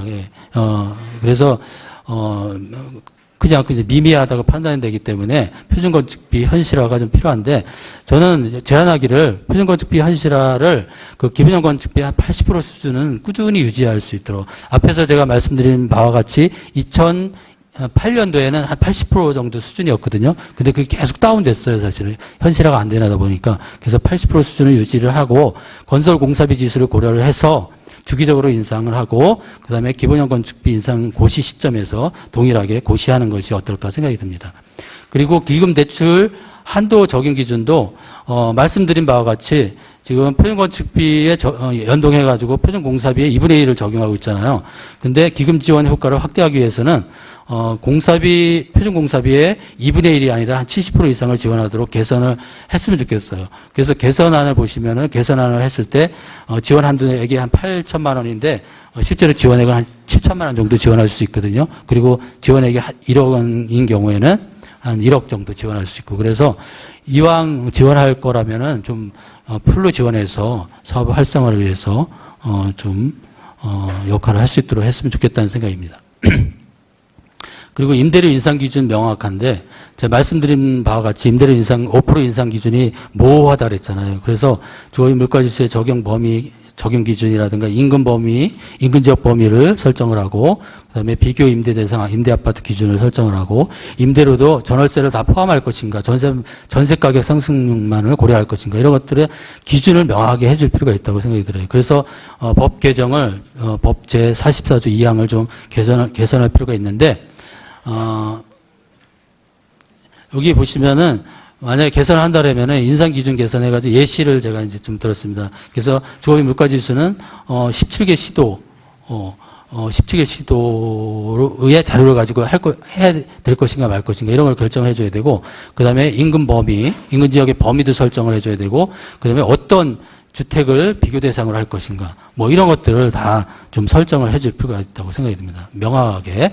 그다음에 임대료 보증금 보증 수수료 부담 문제는 보증 대상의 그 계산법에 있어서 보시면은 100분의 60 감정평가 금액의 100분의 60을 빼도록 돼 있어요. 근데 요거를 조금만 올려준다라면은 사실 감정평가를 하게 되면 감정평가가 시세 가격의 한 80% 정도 그 정도 수준이거든요. 그래서 한 75% 정도로 이렇게 빼도록 좀 조정을 해주면은, 이렇게 조정을 해주면 사실 임차인하고 임대인 부담 완화, 동시에 부담 완화가 가능하거든요. 그리고 보증 수수료 부담 비율도 지금은 75대 25인데, 이걸 50대 50으로 좀 바꿨으면 좋겠고, 그래서, 그리고 보증 수수료 부담 비율도 완화를 해서, 좀 개선할 필요가 있고요. 그리고 임차인에 대한 임대보증금, 보증가입에 대한 선택권이 없어요. 그냥 의무적으로 해야 되거든요. 근데 선택권을 부여를 해가지고, 원하지 않는 임차인 같은 경우에는, 가입을 안 하도록 한다라면은 임차인, 임대인 부담을 동시에 완화시킬 수 있지 않을까. 그래서 이런 것과 관련해서 관련법을 좀 개정할 필요가 있다고 생각이 들고요.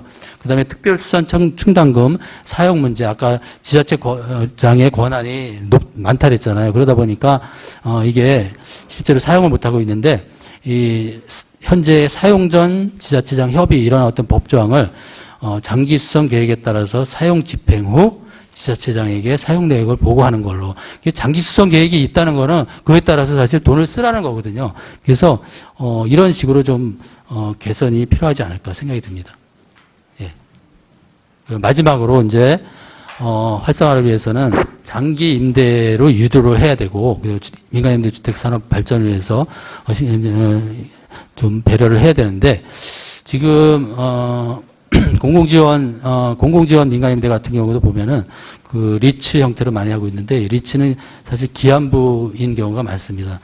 사실 비상장 리츠로 지금 많이 운영을 하고 있기 때문에 공적 지원만 받고 8년 후에는 개인주택으로 다 분양을 해버리는 그런 가능성이 높습니다. 그러다 보니까 영속적인 민간임대주택 산업 발전에 저해야 한다는 그런 얘기가 계속 이제 나오고 있고요.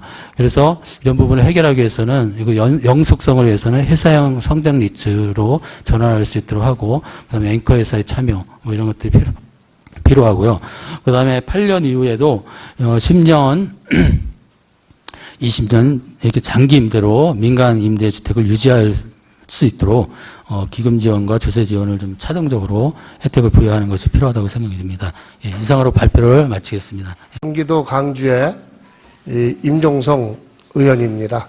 저희 지역은 5천여 명의 임대주택 수요자가 대기 중이지만은 단 한 채도 임대주택이 없습니다. 근데 우리가 주택이라 하면은 거주 목적이어야 되고, 우리가 어렸을 때 삶을 보면은 그 집이라는 것은 추억이, 가족 간의 추억이 깃들어 있습니다. 근데 언제부턴가 거주 목적이었던 이 집이, 주택이 투기 목적으로 바뀌면서 실질적으로 국가의 난맥상을 나타나고 있지 않나 생각됩니다. 그래서 이번에 잘 아시다시피 문재인 정부는 주거복지 확대를 약속하면서 주택은 투기 목적이 아니라 거주 목적이어야 한다는 철학을 내세웠습니다. 그리고 집에 사람을 채워나가는 정책을 하겠다고 발표도 하였습니다. 그 정책 중 가장 중요한 부분이 바로 임대주택 정책인 것입니다. 문재인 정부는 매년 17만 호의 공공임대주택을 확보하겠다고 약속을 하였습니다. 하지만 잘 아시다시피 공공임대만으로는 임대주택 수요를 다 채우기가 벅찹니다. 그렇기 때문에 이에 발맞추어서 민간 임대주택 정책이 필요하다고 생각했고, 또 여기에서 건설협회에서 함께 해주셨습니다.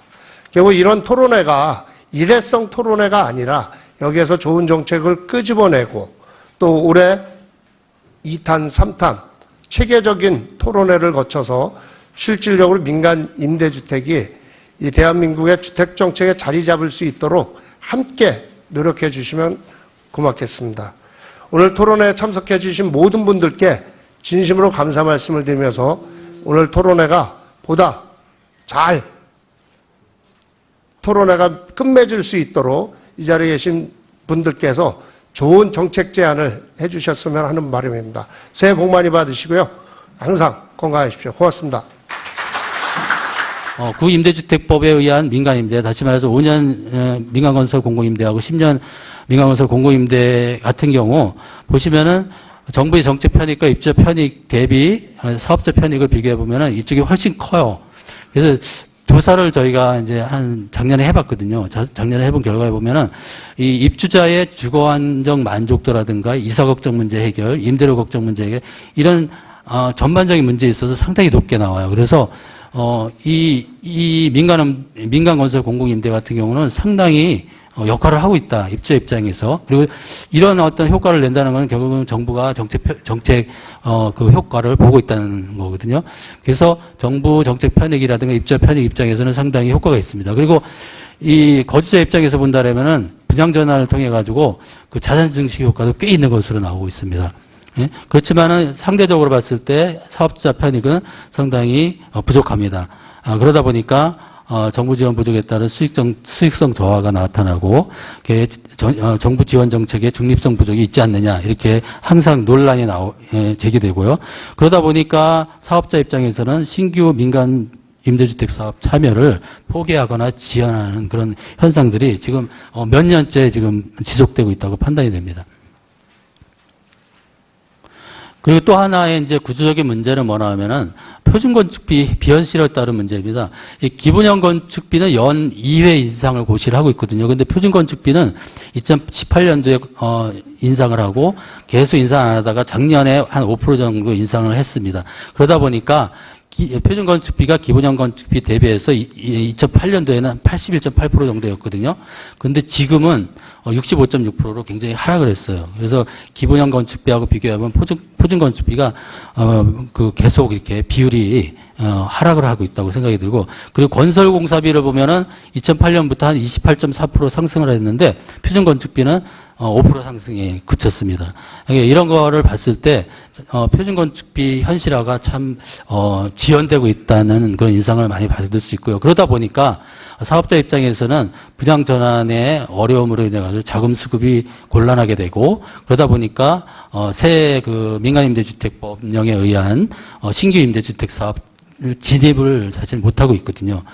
그래서 실제로 활성화에 문제점으로 제기되고 있다. 이게 5년 민간건설 공공임대 분양전환 가격을 산정하는 기준을 보면은 건설 원가와 감정평가 금액의 산술평균해 가지고 이로 나누도록 되어 있습니다. 그리고 건설 원가는 최초 가격에다가 감가상각을 빼도록 되어 있는데, 이게 해가 갈수록 이제 감가상각은 계속 빼다 보니까 실제로 건설 원가가 줄어드는 것이죠. 그러면은 실제로 분양 전환 가격이 계속 다운되는 수밖에 없는 구조를 가지고 있습니다.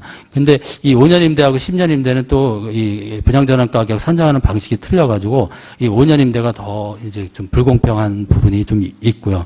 그래서 상대적으로. 그리고 이제 또 하나는 이제 5년 임대 분양 전환 시 건설 원가 대신에 표준 건축비를 사용하기 때문에 너무 과도한 수익을 취한다는 인식이 지금 많아요. 그래서 최근에도 이런 것 때문에 많이 논란이 되고 있긴 한데, 실제로 이제 이런 거를 저희는 이제 그 LH 자료를 통해 가지고 한번 분석을 해봤어요. 그래서 5년 건설 공공임대의 건설 원가를 이 실행 단가 내지는 낙찰 가격이라고 보고요. 실제로 이거하고 유사하다고 이렇게 판단할 수 있습니다.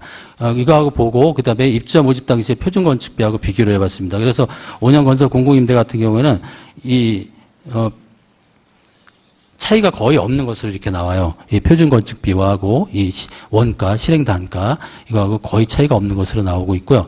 그리고 이 발주 당시의 단가는 설계비, 감리비 이런 것들은 사실 포함이 안 된 것을 감안한 거기 때문에 실제적으로 감사합니다. 부동산 투자의 패턴이 최근 들어서 뭐 금리가 오른다고는 하지만 여전히 저금리 기조이고, 또 유동성은 넘치고 있고 1,000조 정도가 넘죠. 가계부채도 1,450조가 넘긴 합니다만 어쨌든 이 양쪽은 또 맞물려 있는 거라서, 그래서 그렇게 본다면 저는 부동산 투자의 패러다임이 바뀌고 있다, 이런 시점에서 이 민간 임대주택 사업을 좀 활성화하는 것은 여러 가지 의미가 있을 것 같습니다. 첫 번째는 우선 노후 자금이나 은퇴 자금들이 주로 이렇게 민간 임대주택 사업으로 많이 유입되고 있는 것은 우리가 다 잘 알고 있는 그런 일입니다. 아까 제가 부동산 투자 패턴, 패러다임이 바뀌고 있다고 그랬는데, 그런 측면에서 이렇게 본다면 사실은 건전한 투자 대상이 참 드물어요. 이 현장에 있다 보면. 그런데 그런 측면에서 4년 이상 또는 8년 이상 이렇게 장기 단기 임대주택 하는 것은 저는 어쩌면 건전한 부동산 투자 상품이다, 이렇게 이해하고 있고요. 또 하나는 부동산 상품의 다변화에 좀 기여하지 않는가, 이렇게 봅니다. 실제로 투기와 투자냐 이러한 논란, 오늘 뭐 시간 때문에 길게 얘기 못합니다만 그러한 논쟁을 떠나서 건전한 대체 상품이 필요하고, 또 그다음 부동산 상품의 다변화가 필요한데 실질적으로는 투자할 대상이, 부동산 대상이 많지가 않아요. 이러한 민간 임대주택 사업하고 결국은 오늘 아까 김태섭 오늘 의원님 수고 많이 하셨잖아요. 내용이 쭉 나왔습니다만 결국 리츠나 펀드 이런 간접 상품 외에 별다른 대안이 없다는 측면에서 노후 자금이나 은퇴 자금들이 들어올 수 있는 좋은 환경이 될 것이다. 그런 면에서는 저는 긍정적으로 보고 있다라고 보죠. 두 번째는 앞서 제가 말씀드렸지만 오늘 주제입니다만 서민들의 주거 안정. 이제 서민 주거 복지 향상이죠. 무주택 서민. 이 서민의 개념이 좀 애매해요. 그래서 저는 이것도 좀 개념을 적정하게 잡았으면 좋겠어요. 무주택자이기만 하면 서민인가? 이것도 아닌 것 같고. 그리고 왜 그러냐면 뒤에 가서 나옵니다만, 이게 이제 민간 임대주택 쪽에 세제나 기금이나 이 금융상의 이런 주로 세금 혜택이 되겠죠. 이것들이 보면 기준이 굉장히 복잡해요. 복잡해요. 이런 것들 오늘 진 국장님 와 계시니까 한번 좀 이런 부분도 한번 개선을 뭐 예를 들면 45제곱미터 이하인가 85제곱미터 이하인가 또 금액도 보면 6억 원 이하 이런 금액 기준이 있는데 이게 현실과 부합한가 적정한가에 대한 이번 기회에 그런 검토도 있었으면 좋겠습니다. 그 다음에 또 하나는 오늘 이 민간 임대주택 이 부분이 중요한 이유가 결국은 이제 공공임대의 비율이 6.3%밖에 안 되잖아요. 또 우리가 임대주택의 약 72.5%를 민간 임대주택이 공급한다. 아까 김태수 위원님 통계에서도 그 나왔습니다만 이런 것들이 의미하는 또 세 번째 의미는 저출산이라든지 또 여기 그 인구 대책, 그러니까 결혼도 하지 않고 출산도 하지 않고 인구가 이렇게 증가하지 않는 가장 근본적인 이유가 저는 주거비와 교육비 때문이라고 생각합니다. 또 실제로 그런 보고서도 있고요. 그런 면에서 민간 임대주택 사업을 활성화해서 주거비를 낮추고 가처분 소득을 올리고 이런 것들이 결과적으로는 우리가 가처분 소득을 올린다든지 내수 경기를 진작한다든지 결국 경제 활성화와도 연결된다는 점에서 오늘 이 세미나 이 내용은 몹시 중요하다 그렇게 생각을 하고요. 그러니까 예컨대 서울에 지금 집 한 채 아파트 가격은 7억이 넘는단 말이죠. 물론 이제 강남 같은 경우는 거의 10억이 넘어가고 있고. 근데 이런 의문이 들 수가 있죠. 강남에 전월세 사는 사람들이 소위 전세 부자, 전세 귀족인데 임에도 불구하고 전세금이 3억 30몇 평짜리가 이제 거의 10억씩 한단 말이죠. 그러니까 이런 사람들에 대한 지원마저도 정부가 공공자금, 그러니까 세금으로 결국 세제 혜택을 준다는 얘기는 국민의 세금으로 이런 분들의 주거비를 낮춰준다는 얘기가 되잖아요. 또는 임대인의 소득을 보전해주는 이런 측면이 있는 건 사실이지만 이런 논란을 우리가 이번 기회에 한번 정리를 할 필요가 있을 것 같아요. 저는 개인적으로 지금 뭐 강남에 있는 분들이 다 전세 부자다, 뭐 월세 부자다 이렇게 생각하지는 않고요. 그러니까 소득이 많으니까 강남에 이렇게 높은 전세와 월세에도 감당을 하니까 와 있지 않느냐. 이런 사람들에게 임대를 주는 그런 민간 임대주택 사업자에게 세제상의 혜택을 주는 게 과연 올바른 사회정의 조세의 행평인가 이런 문제들이 끊임없이 제기가 됩니다. 그런데 저는 강남에 산다고 다 부자는 아닐 수도 있고 또 면적도 보면 필요에 의해서 그러니까 예를 들면 직장이 강남이 있거나 자녀들의 교육 환경이 강남에 있어서 중산층이라도 소득이 높지 않은 사람도 있다라는 측면에서 이번에 지금 활성화 대책을 논의하는 이 순간 그러니까 요즘은 또 사실 캥거루족이라든지 리커루족이라고 해서 요즘은 주거비 완화를 위해서 부모하고 학가하는 경우도 많아요. 그리고 사실은 분양에 있어서 가점 제도 아시잖아요. 이 가점을 높이는 방법 중에 하나가 부양가족을 또 늘리는 거예요. 이게 가장 가점 비율이 높거든요. 그러니까 3대가 한꺼번에 살려니까 당연히 이 85제곱미터가 아닌 그 이상의 소위 자금이 부족해서 이렇게 임차인도 있을 수가 있는데 이런 부분에 대한 배려가 좀 빠졌고 또 앞으로 이런 부분에 대한 개선이 필요하지 않는가. 오늘 건보료가 내용에 빠졌습니다만 이런 부분 지금 임대주택 사업자를 망설이는 많은 사람들이 뭐 종부세라든지 이렇게 뭐 10년 하면 70% 이런 것들은 이번에 문재인 정부가 참 잘한 것 같아요. 국토부도 이런 것들은 전향적으로 발전된 거라고 저는 긍정적으로 판단을 합니다만 그럼에도 불구하고 또 소위 말하면 비세금적인 준세금 이런 부분에 대한